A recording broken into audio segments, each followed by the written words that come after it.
Now, many school boards in our area are shutting down tomorrow until a new labor deal is reached. But the uncertain return is a major disruption for families again. Jason Gaidola has more. The bell at St. Augustine's in Dundas rings for the final time this week as workers and families prep for remote learning once again, and no sign of a return to class. Kids need to be in school. We've gone through this too many times. I'm going to have an older cousin or my nephew help me out so I can work. It's not sustainable, for sure. My sister has a little girl in daycare here, and they're just like, what are we going to do? It's a lurch for a lot of parents. We both work, my wife and I. We don't have daycare.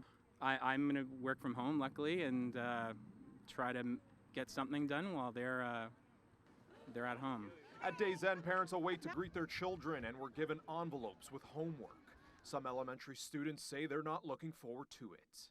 We can't really access the same resources we can at school with the online and all our textbooks and stuff like that, because if the internet goes down and other stuff like that, we wouldn't be able to access all that. We had to do online the whole year. Grade 5 we had it a lot, in grade 6 too.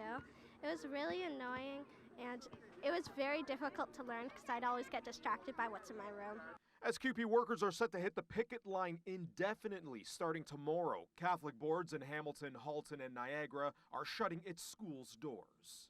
The chair of Hamilton's Catholic board says once remote learning is underway, it is unlikely that every student will receive resources for virtual learning like tablets. Tomorrow, if they don't have them for tomorrow, I readily admit it will likely be extremely difficult. Again, not knowing. And what my advice would be is to contact schools tomorrow, with the possibility that it may extend into next week. We are very, very hopeful that that doesn't happen.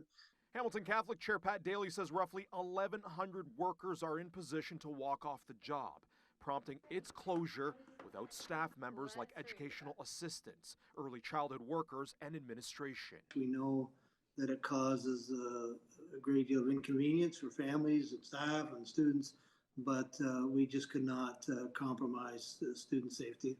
As for those hitting the picket line, educational assistants we spoke with say it's something they don't want to do, but have to.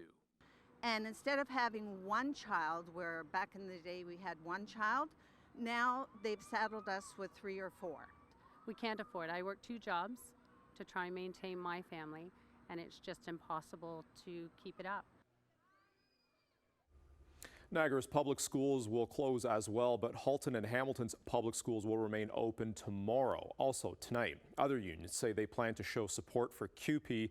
The Ontario Public Service Employees Union say 8,000 workers will walk off the job tomorrow as a sign of solidarity. Also, LiUNA, the union that endorsed the Ford government during the election period, called on the Tories to revoke what they call anti-union legislation, adding it erodes collective bargaining rights.